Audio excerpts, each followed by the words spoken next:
میں نے یہ عرض کیا عربی میں کہ میں قرآن مجید کا ایک حقیر طالب علم ہوں، اور آپ سب جانتے ہیں کہ قرآن مجید اکثر روزانہ پڑھا جاتا ہے، اور اللہ تعالیٰ جتنی توفیق دے اتنا آدمی پڑھتا ہے۔ تو قاعدہ یہ ہے کہ آدمی جب کسی چیز سے کو حیرت سے دیکھتا ہے اور اس سے وہ متعجب ہوتا ہے تو اس کا یہ تعجب ہمیشہ قائم نہیں رہتا، وہ چلا جاتا ہے۔ تاج محل کسی نے دیکھا، بہت مروب ہوا، بہت متاثر ہوا، لیکن بار بار اگر دیکھے گا وہ بات جاتی رہے گی۔ لیکن میں اپنا حال آپ بیان کرتا ہوں محض ایک ذاتی تجربے کی بنا پر، اور اسی سے میں نے یہ اس وقت کہنے کی بات، کہنے کا مضمون میں نے اس سے اخذ کیا ہے کہ میں جب قرآن مجید سورہ انفال کی آیت پڑھتا ہوں کہ والذین کفروا بعضهم اولیاء بعض الا تفعلوه تکن فتنة فی الارض وفساد کبیر، اللہ تبارک تعالیٰ ان مسلمانوں کو، ان مہاجرین کو جو مکہ معظمہ سے ہجرت کر کے مکہ مدینہ طیبہ آئے تھے، اور وہ چند سو کی تعداد میں تھے۔ آپ جانتے ہیں ہجرت کوئی ہنسی کھیل نہیں ہے۔ آپ میں سے کتنے بھائی ہوں گے جو ہندوستان سے پاکستان ہجرت کر کے گئے ہوں گے اور دوسرے ملکوں میں گئے ہوں گے۔ ہجرت میں آدمی کو گھر بار چھوڑنا پڑتا ہے، اپنے اعزاء اقربا، وہ سہولتیں، ان سہولتوں کو خیر بات کہنا پڑتا ہے جو اس کو حاصل ہیں وہاں موروثی طور پر اور مقامی طور پر۔ تو ظاہر ہے کہ ان کی تعداد بہت زیادہ نہیں تھی، اور جو لوگ جنہوں نے اسلام قبول کیا تھا مدینہ طیبہ میں، ان کی تعداد بھی اس وقت تک بہت کم تھی۔ اور میں نے اپنے مطالعے کی روشنی میں کہا کہ میں نے ایک مرتبہ اس کا تتبع کیا تھا، تلاش کیا کہ مسلمانوں کی تعداد کیا مدینہ طیبہ میں کیا رہی اور وہ کس طرح بڑھی، کیا اس کا تناسب تھا۔ تو مجھے معلوم ہے حدیث کے مطالعے سے کہ 3 مرتبہ مسلم شماری ہوئی، مردم شماری کہنا تو بے ادبی ہے، مسلم شماری ہوئی تو کبھی تو چند سو کی تعداد نکلی، اور زیادہ تر جہاں تک مجھے یاد ہے 2500 3000 کی تعداد نکلی۔ تو مسلمانوں کی یہ تعداد تھی، گویا یہ ایک مٹھی بھر انسانوں کی آبادی تھی جس نے اسلام قبول کیا تھا اور جس نے اس کی ذمہ داری قبول کی تھی۔ ان کے چاروں طرف جو انسانی آبادی کا سمندر پھیلا ہوا تھا، اس کا آپ اندازہ کر سکتے ہیں کہ ساری دنیا میں وہ لوگ تھے کہ جنہوں نے اسلام کو نہ سنا تھا، نام بھی نہیں سنا تھا، اور قبول کرنے کیا ذکر ہے۔ اور پھر 2 بڑی اس وقت کی عظیم الشان سلطنتیں، امپائر جن کو کہنا چاہیے، 2 امپائر تھے، اور وہ امپائر ہی نہیں تھے، ان کے ساتھ ایک مستقل تہذیب تھی اور مستقل تمدن تھا اور مستقل قانون تھا۔ اور وہ اس وقت کی جس کو کہتے ہیں کہ آباد دنیا، جو ترقی یافتہ دنیا تھی، العالم المعمور المتمدن، جو ترقی یافتہ اور متمدن دنیا کا جو سب سے بڑا حصہ تھا، اس پر یہ قابض تھے یا بالواسطہ یا بلا واسطہ یا بالواسطہ، یعنی بعض تو ان کے ماتحت تھے بعض ممالک، اور بعض ملکوں پر ان کا سایہ چھایا ہوا تھا اور وہ ان کے امام بنے ہوئے تھے، وہیں سے تہذیب لیتے تھے، وہیں سے فیشن لیتے تھے، وہیں سے قانون لیتے تھے۔ آپ کو معلوم ہے کہ رومن لا کتنا دنیا میں نافذ تھا، اور ایرانی تہذیب ہندوستان تک پہنچی تھی، کہاں کہاں پہنچی تھی۔ تو میں جب اس آیت پہنچتا ہوں، ہمیشہ میں محو حیرت بن کر رہ جاتا ہوں اور سوچنے لگتا ہوں، یا اللہ یہ کس سے کہا جا رہا ہے، کب کہا جا رہا ہے، کہاں کہا جا رہا ہے۔ 1,500-2 ہزار مسلمان ہیں، ان سے کہا جا رہا ہے کہ تم لوگ اپنی شیرازہ بندی کرو، اور جس طریقے سے کہ یہ کفار ہیں، یہ یہودی ہیں مدینے کے یا مشرک ہیں، یہ ان کا ایک نظام ہے، ان کی ایک وحدت ہے، ویسی تم ایک نئی وحدت قائم کرو جس کی اساس ایمان پر ہو، قرآن پر ہو اور صحیح عقیدے پر ہو، اور حضرت صلی اللہ علیہ وسلم کی سرپرستی میں ہو۔ تم یہ وحدت قائم کرو۔ اگر تم نے یہ وحدت قائم نہ کی، اور یہ وحدت اس لیے قائم کرنے کو کہا جا رہا ہے کہ تم اس وحدت کے ذریعے سے دنیا میں اسلام کا پیغام پہنچاؤ، دنیا کو اسلام کی دعوت دو اور دنیا کو اسلام کی طرف بلاؤ۔ اگر تم نے ایسا نہ کیا تو یاد رکھو کہ بڑا فتنہ برپا ہوگا زمین میں، فساد عظیم برپا ہوگا۔ تو میں سوچتا ہوں کہ یہ مٹھی بھر انسانوں سے کہا جا رہا ہے کہ تم نے اگر یہ کام نہ کیا دنیا میں فساد عظیم برپا ہوگا، کیا تناسب تھا۔ یعنی جیسے مثلا فرض کیجئے، خدا معاف کرے، آپ بھی مجھے معذور رکھیں، میں آپ سے یہ کہوں کہ دیکھیے آپ جتنے آدمی بیٹھے ہوئے ہیں، اگر آپ نے فلاں کام نہ کیا تو پھر لندن کی خیر نہیں ہے، پھر انگلستان کی خیر نہیں، تو آپ میرا منہ دیکھیں گے کہ میری آنکھیں، میری بصارت صحیح کام کرتی ہے نہیں، اور مجھے کچھ حساب بھی تعداد کا تناسب ہوتا ہے وہ بھی سمجھ میں آتا ہے نہیں، کامن سینس مجھے حاصل۔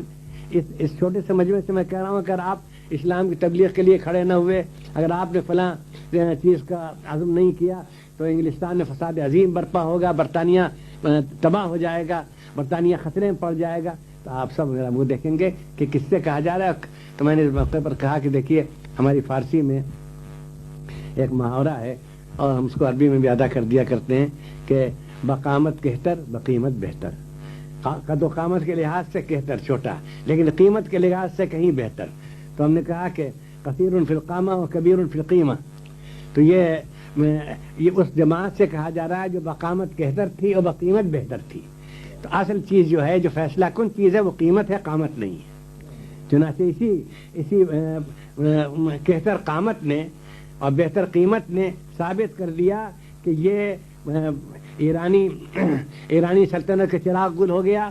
ایرانی اور سلطنت کا نہیں، ایرانی تہذیب کا، ان کے معیاروں کا، ان کے قدروں کا، جن کو کہتے ہیں کہ آئیڈیلز اینڈ ویلیوز، جو اصل میں حکومت کرتے ہیں، انسانی زندگی کی تشکیل کرتے ہیں، وہ القیم المسر والقیم، یہ اس کو بدل دیا. یعنی یہ عمر رضی اللہ تعالیٰ عنہ کی خلافت کے آخری دوران اور زیادہ خلافت راشدہ کے اختتام تک دنیا کا متمدن ترین حصہ جو آئیڈیل تھا، جو مقتدا تھا، وہ اسلام کے ماتحت ہو گیا تھا اور معیار بدل گئے تھے، سوچنے کے طریقے بدل گئے تھے. یعنی یہاں تک ہے ہم اس میں پڑھتے ہیں کہ سلمان فارسی رضی اللہ تعالیٰ عنہ جب گورنر بنا کر بھیجے گئے ایران تو مرتبہ کوئی چیز ان کے ہاتھ میں کھانے کی تھی، وہ گر گئی زمین پر. تو انہوں نے اس کو اٹھا کر جھاڑ کر کھانا. تو کسی نے کہا کہ رے یہ آپ لوگ ایرانی دیکھ کر کیا کہیں گے؟ انہوں نے کہا آترو کو سنت حبیبی رے احمق مثلک، کیا میں اپنے محبوب کی سنت چھوڑ دوں تجھ جیسے احمق کے لیے؟ یہ نہیں، اس سے آپ اندازہ کیجیے. میں نے یہ قصہ اس لیے سنایا کہ ذہن کہاں سے کہاں تک پہنچ گیا تھا. یعنی ایران کی اور روم کی فکری ذہنی غلامی سے اس حد تک آزاد ہو گیا تھا کہ اس نے اس میں کوئی حرج نہیں سمجھا کہ شاید یہ لوگ کچھ کہیں.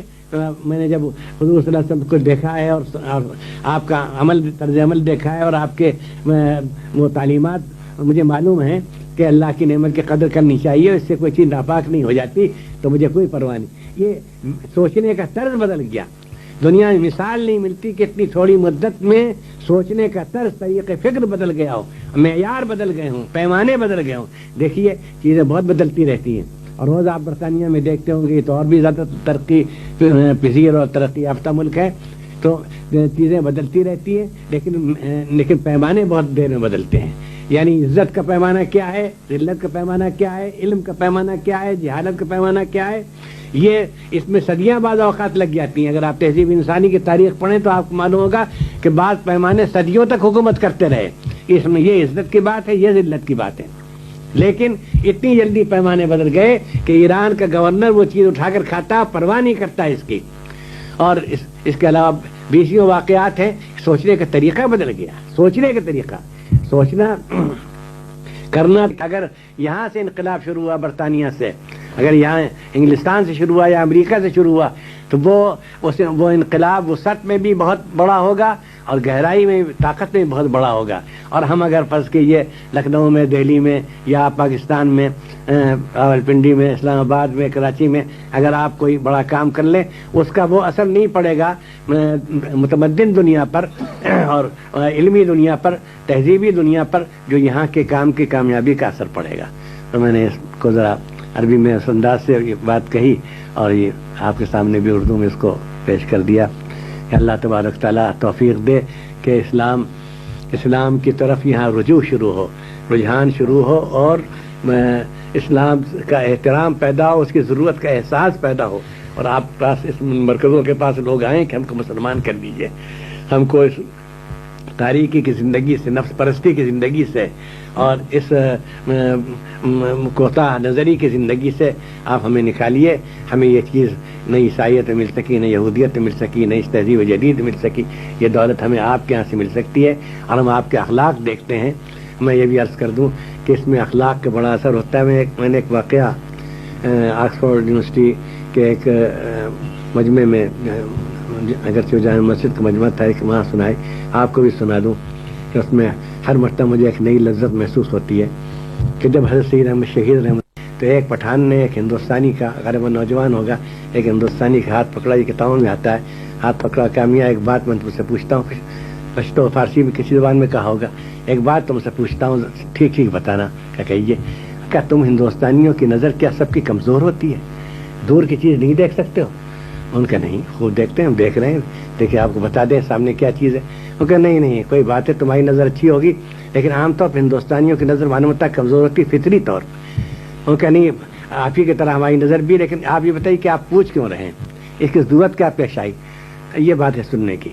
انہوں نے کہا کہ میں یہ دیکھ رہا ہوں کئی ہفتے سے آپ کی فوج پڑی ہوئی ہے اور آپ کئی مہینے سے اور بعض کئی سال سے اپنا گھر چھوڑے ہوئے ہیں اور شادی شدہ ہیں, اپنی بیویوں کو چھوڑ کر کے آئے ہیں اور بعض شادی کے قابل ہیں, شادی کی عمر ہے. ہم نے آپ میں سے کسی کو کسی نامحرم کی طرف نظر اٹھا کر دیکھتے ہوئے نہیں دیکھا.